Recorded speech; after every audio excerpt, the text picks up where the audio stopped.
Good evening student. আজকে আমি তোমাদের কাছে দুটো কনসেপ্ট নিয়ে আলোচনা করব।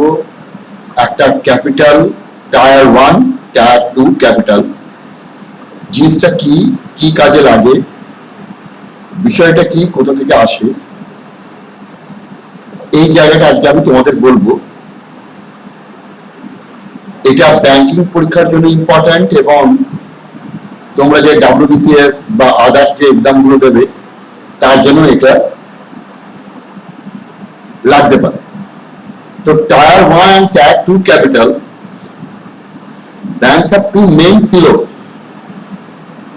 Bank have two main silos, silos মানে যেখানে আমি জড়ো করে রাখি, জমা রাখি কোন একটা জায়গা। যেমন আমরা বলি দেখবে গ্রামে ধান টাল গোলায় রাখা হয় বা কোনো জায়গায় স্টোর করে রাখা, সেখানে অফ ক্যাপিটাল অর্থাৎ দুটো তার ক্যাপিটাল স্টক আছে that are qualitatively different from one another.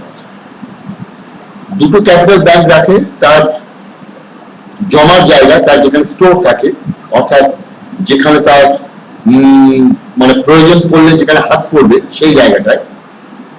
একটা হচ্ছে টায়ার 1, টায়ার 2 এবং দুটো মধ্যে একটা গুণগত পার্থক্য আছে। What tyre 1?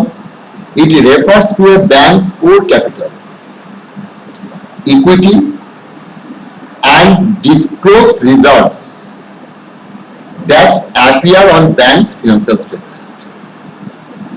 তার মানে এইটা core capital, equity and the disclosed reserve. Disclose মানে যেটা ব্যাংক যে তার পাবলিক স্টেটমেন্ট দেয় সেখানে তার হাতে কত টাকা রিজার্ভ আছে, এটা ডিসক্লোজ। আর যেটাকে সে জানায় না সেটা আনডিসক্লোজড। তো ব্যাংকের যে কোর ক্যাপিটাল, ইকুইটি, এর পার্ট হচ্ছে tyre 1. In the event that bank experiences significant losses, যদি ব্যাংক লস করে, যখন ব্যাংক লস করে হয়তো তার ইনসলভেন্সি তৈরি হচ্ছে, tyre 1 capital provides a cushion that allows it to weather stress and maintain a continuity of operations. ধরো এমন যদি তৈরি হয় যে ব্যাংক ভীষণভাবে লসের সম্মুখীন, ক্ষতির সম্মুখীন, এই ক্ষতি থেকে বাঁচার জন্য তার হাতে থাকে টায়ার 1. টায়ার 1টা তার অস্ত্রাগারে থাকা এক অস্ত্র। যদি ব্যাংক তার বিজনেসে বিপুল পরিমাণ লস করে, ঘুরে দাঁড়ানোর জন্য, বিজনেসটাকে বাঁচানোর জন্য সে হাতে রাখে টায়ার 1। এবং এটা আসে কোর থেকে, ডিসক্লোজ রিজার্ভস, ইকুইটি এবং কোর ক্যাপিটাল। টায়ার 2 কি? It refers to bank supplementary capital, একটা supplementary such as undisclose reserve. তাহলে এখানে বলেছিলাম ডিসক্লোজ রিজার্ভ, এটা আনডিসক্লোজ রিজার্ভ মানে এই রিজার্ভটা ব্যাংক তার ফিনান্সিয়াল স্টেটমেন্টে জানায় না, পাবলিকলি এটাকে প্রকাশ করে না তার হাতে, এটা আনডিসক্লোজ। যেমন অনেক সময় আমরা ব্যাংকে টাকা রাখলাম, আবার নিজের কাছে কোন একটা জায়গায় সরিয়ে রাখবেন, যেটা গোপন, যেটা কাউকে জানা যাবে না কত টাকা রয়েছে। তাই এরকম ব্যাংক একটা আনডিসক্লোজ রিজার্ভ রাখে যেটা পাবলিকলি জানায়নি যে তার হাতে আর কত আলাদা করে সরানো হচ্ছে। And unsecured subordinate debt instrument. Subordinated debt instrument মানে এটা হচ্ছে এক ধরনের ডিবেঞ্চার। ডেট ইনস্ট্রুমেন্ট হচ্ছে ডিবেঞ্চার, অর্থাৎ যার মধ্যে দিয়ে ধার নেওয়া হয়। কোম্পানি তার টাকা রাইজ ক্যাপিটাল তোলার জন্য সে ধার করে ডিবেঞ্চার দিয়ে। এই সাবঅর্ডিনেটেড ডেট ইনস্ট্রুমেন্ট মানে হচ্ছে যে যত ডেট ইনস্ট্রুমেন্ট আছে যাদেরকে বলা হয় সিনিয়র ডেট ইনস্ট্রুমেন্ট, অর্থাৎ সমস্ত ডেট ইনস্ট্রুমেন্টকে দেওয়ার পর যদি টাকা বাঁচে যাদেরকে দেওয়া হয় সেটা হচ্ছে সাবঅর্ডিনেটেড ডেট ইনস্ট্রুমেন্ট। মানে ধরা যাক কোন কর্পোরেট হাউস ব্যাংকের কাছে ধার করেছে,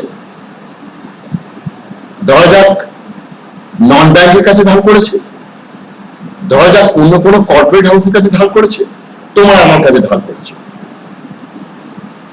তাহলে সাবঅর্ডিনেটেড ডেট ইনস্ট্রুমেন্ট প্রথমে কোম্পানি তার সিনিয়র অর্থাৎ ব্যাংক, নন ব্যাংক এদেরকে আগে মিটিয়ে দিল তার যে ঋণ, এরা হচ্ছে সিনিয়র ডেট ইনস্ট্রুমেন্ট। দেওয়ার পর যেটা পড়ে রইলো, এবার আমি একজন ডেট ইনস্ট্রুমেন্ট হোল্ডার ব্যাংকের, তখন ব্যাংকের যেটা ব্যাংক তখন আমার কাছ থেকে নিল, অর্থাৎ আমাকে তার যে ধারটা নিয়েছিল আমার কাছ থেকে সেটা আমাকে ফেরত দিল। তাহলে আমি হচ্ছি সাবঅর্ডিনেট, মানে সবাইকে সবার ডেট ফেরত দেওয়ার পর আমাকে দিচ্ছে।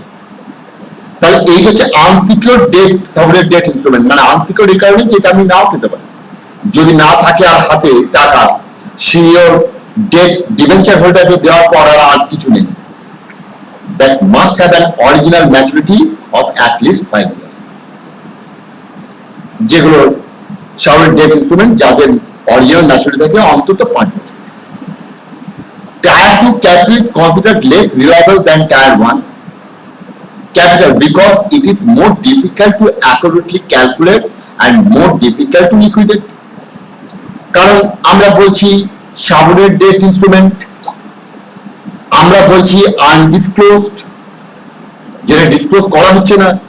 তাহলে এই যদি ডিসক্লোজ না করা হয় সাবঅর্ডিনেট ডেট ইনস্ট্রুমেন্ট কত আছে, সিনিয়র ডেট ইনস্ট্রুমেন্ট কত আছে, সেখানে ক্যালকুলেট করা মুশকিল। তাই এই ক্ষেত্রে আমরা টায়ার 2 ক্যাপিটালটা টায়ার 1 ক্যাপিটাল থেকে অনেক কম রিলায়েবল। এবং এই যে টায়ার 1 এবং টায়ার 2 ক্যাপিটাল আমরা যেটা দেখছি, সেই জায়গা থেকে আমরা যেটা দেখি যে বেসেল নর্মস, বেসেল সুইজারল্যান্ডের একটা শহর,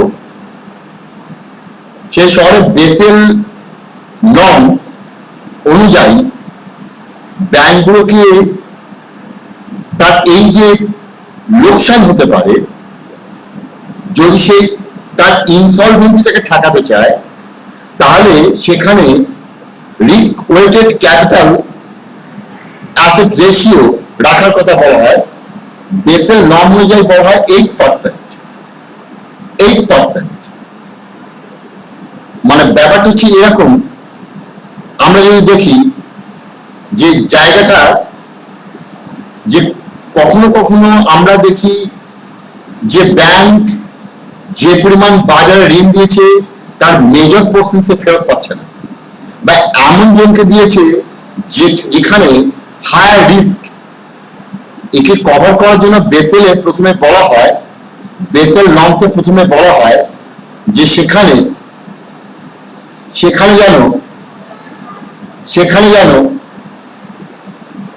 তারা বেসেল নর্মস অনুযায়ী ক্যাপিটাল অ্যাডিকুয়েসি রেশিও, অর্থাৎ based on Bessel norms, based on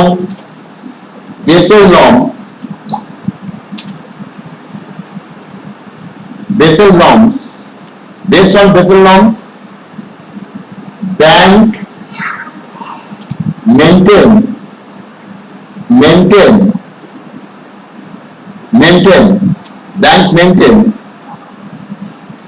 CAR, অর্থাৎ এইটার পুরো কথাটা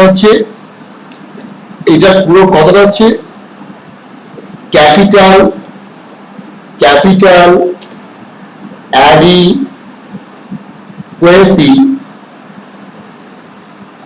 অ্যাডিকুয়েসি রেশিও, এইটা রাখে ব্যাংক বেসেল নর্ম অনুযায়ী 8%।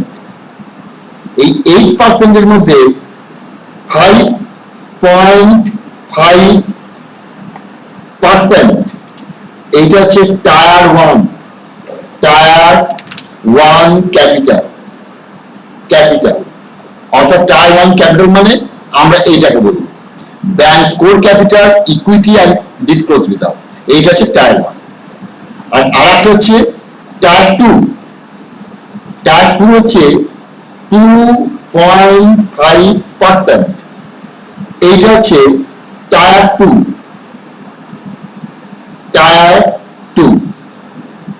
এই টায়ার 2 ক্যাপিটাল এই দুটো মেনটেন করে bank according to Basel norms, যাতে ব্যাংক যদি ইনসলভেন্সি, কেন না this maintain by bank maintained by bank to protect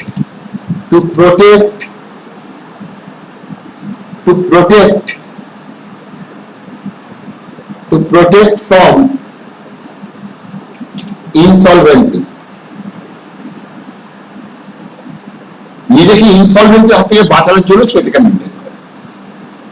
তাহলে আমরা টায়ার 1 এবং টায়ার 2, আমরা টায়ার 1 এবং টায়ার 2 ক্যাপিটালটা কি, ব্যাংকের কি কাজে লাগে, কতটা রাখে, বর্তমানে আমাদের ব্যাংকগুলোতে এই কার্ডটাকে বাড়ানো হয়েছে, এইটা এখন করা হয়েছে, at present এটা করা হয়েছে 10%। প্রথমে এটা দেওয়া ছিল 8%, পরে এটা বাড়িয়ে করা হয় 10%।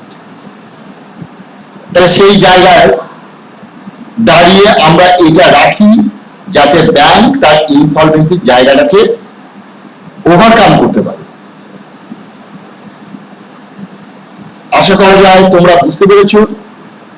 যদি কোনো সমস্যা থাকে আমাকে কমেন্ট বক্সে লিখে জানাবে। ভালো লাগলে শেয়ার করো, সাবস্ক্রাইব করো।